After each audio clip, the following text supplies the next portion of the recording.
We bring in C.L. Brown of the Courier-Journal, who covers the Cardinals, and we've had you on a couple of times. First of all, liking the pink. nice look. Trying to bring a little color back here. But speaking of, I guess you got to start with the negative in terms of, I guess, the one storyline here, what happened to Kevin Ware in the Elite Eight game against Duke, the injury. Where were you, and how did you evaluate exactly what happened when you saw that injury? Well, I was looking at so many different things. I kind of caught Kevin on the floor the very last glimpse I took.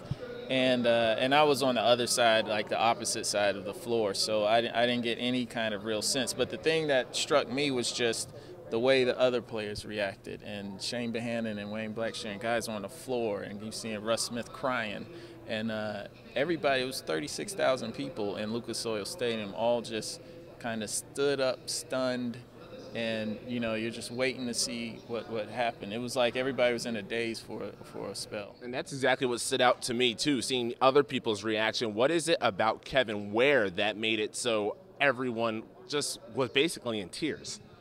Well, I think it was the nature of the injury first and foremost. I mean, it was kind of gruesome. Like, you don't see a bone out of his skin very often, and what affected them was the way he handled it. Instead of really just crying and screaming in pain, he was like, I'm going to be okay, just win this game. We got to get to the Final Four, win the game. And so ultimately I think that's what they fed off of in the second half. It seemed like they finished out the first half, both Louisville and Duke just kind of going through the motions, and both teams got back to basketball in the second half, but Louisville was just a little bit more inspired.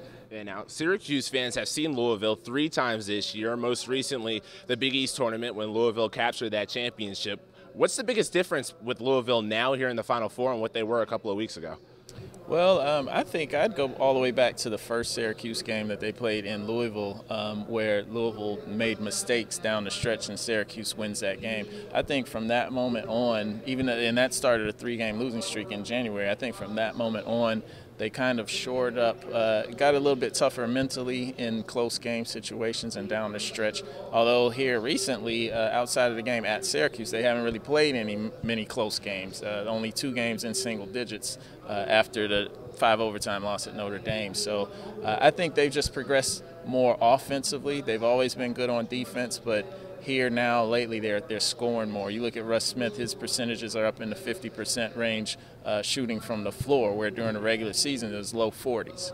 So you said Louisville hasn't played in many close games. Well, the opponent here, Wichita State, a team that plays angry. Coach Marshall is one of the better defensive coaches in the nation. Coach Pitino actually called their defensive efforts Marquette on steroids. What do you think about that comment? And what's going to be the matchup like with this Wichita State team that's been smothering everybody? Yeah, it's going to be an interesting matchup, especially because Kevin Ware is out. That's going to kind of alter Louisville's rotation, and the defensive pressure that they love for 40 minutes, I'm not sure how it's going to be affected, because now he's got to bring in a walk-on to give Russ Smith or Peyton Siva a breather, and you really don't know how it's going to manifest itself on the court. But I think it's still going to be tough for Wichita State to come away with the win, just because of the level that Louisville's been playing on.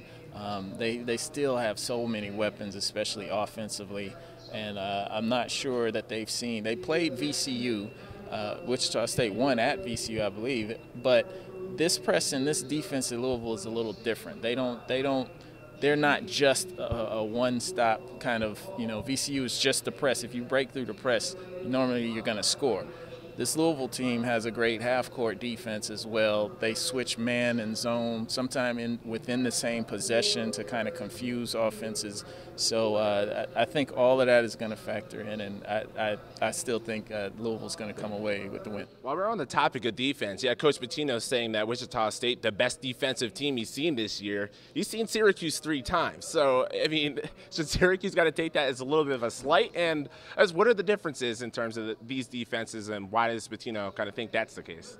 Actually, you'd have to ask Pitino that. But, I mean, I don't think it's any kind of slight. I think, if anything, Pitino uses messages sometimes for his own team. So if he's selling Wichita State as a big defensive team, I'll give you an example of when they played Colorado State. Colorado State led the nation in rebounding margin. So he's hammering to all the press interviews. The kids have already got the message, and so they're like, rebound, we got to rebound, we got to rebound. They ended up beating Colorado State on the boards by 5 in that game because everybody, and no one had more than 4 rebounds, but they had 9 or 10 guys who all had multiple rebounds. So I think he kind of gets his message across. So by saying that, I think the players will be more focused on how well they execute offensively. That's C.L. Brown of the Courier-Journal. Thank you so much for your time. No problem.